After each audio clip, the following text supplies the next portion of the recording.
Halo semua, kita bertemu pada sesi yang keempat, yaitu pertimbangan pemilihan tanaman vertikal.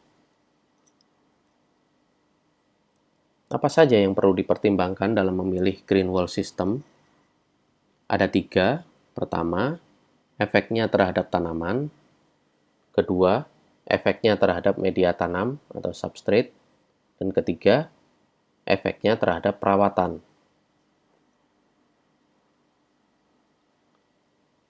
Apa yang perlu dipertimbangkan dalam memilih green wall system? Yang pertama adalah efeknya terhadap tanaman.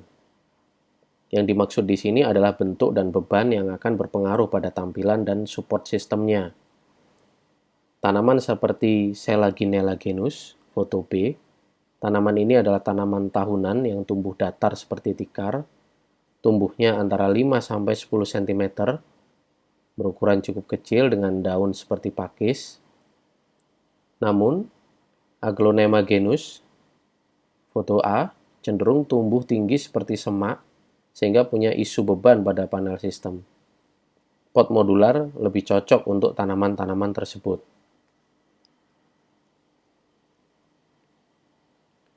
Seperti apa green wall system menahan media tanam? Jika green wall tidak mampu menahan media tanam dan tanamannya untuk menancap ke sistem, pasti akan sulit baginya untuk berdiri di tembok. Jadi, hal kedua yang perlu dipertimbangkan saat memilih green wall system adalah efeknya terhadap media tanam atau substrate. Beberapa sistem panel memerlukan pra-pertumbuhan di pembibitan untuk jangka waktu tertentu sebelum pemasangan. Ini berarti jeda waktu antara saat memesan tanaman dan benar-benar melakukan pergantian.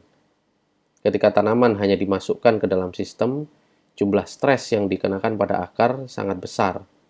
Hal ini sering menyebabkan tingkat kelangsungan hidup yang sangat rendah untuk tanaman pengganti.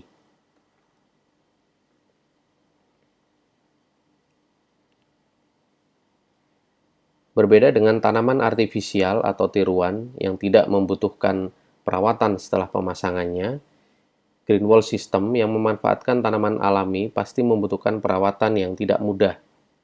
Banyak orang di industri lanskap telah mencoba menjawab pertanyaan tentang kerentanan green wall. Tidak ada jawaban yang jelas untuk itu, sementara beberapa orang mengklaim nol kebutuhan untuk pemeliharaan produk green wall mereka.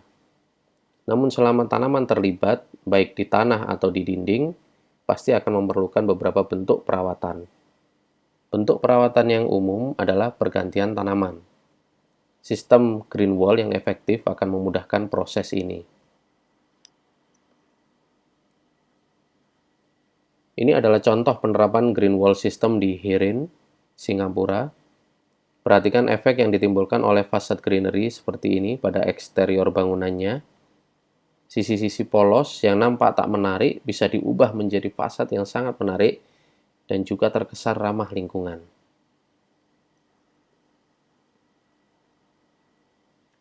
Green wall system juga dapat diterapkan di interior kantor seperti di plug-in at BLK71 Singapura. Suasana kantor bisa berubah drastis, terkesan dikelilingi kebun tropis yang sebelumnya hanya dinding kosong di balik meja bisa terlihat seperti di tengah hutan. Tentunya penerapan green wall seperti di interior seperti ini membutuhkan perhatian lebih dan perawatan rutin untuk mengganti beberapa tanaman yang tidak bisa bertahan.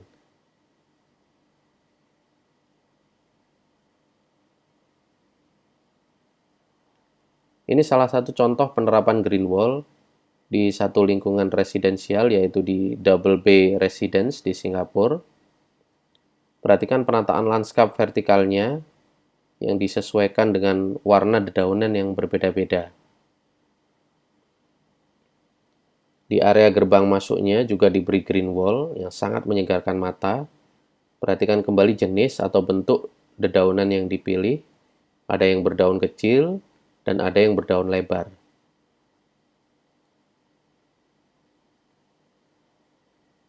Changi Airport di Singapura juga telah lama memiliki identitas sebagai airport dengan penerapan green wall terbaik, membuat wisatawan yang datang dapat lebih terhibur dan terpukau dengan sajian lanskap vertikal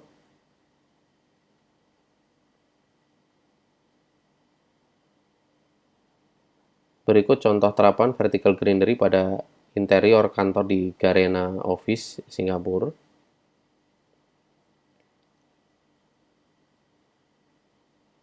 Foto dari sudut depan.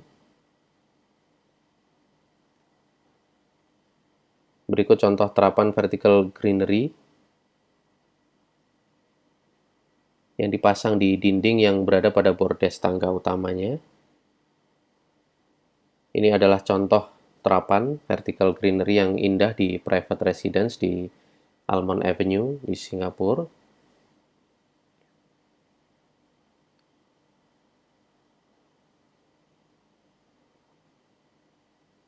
Ini adalah akhir dari sesi keempat.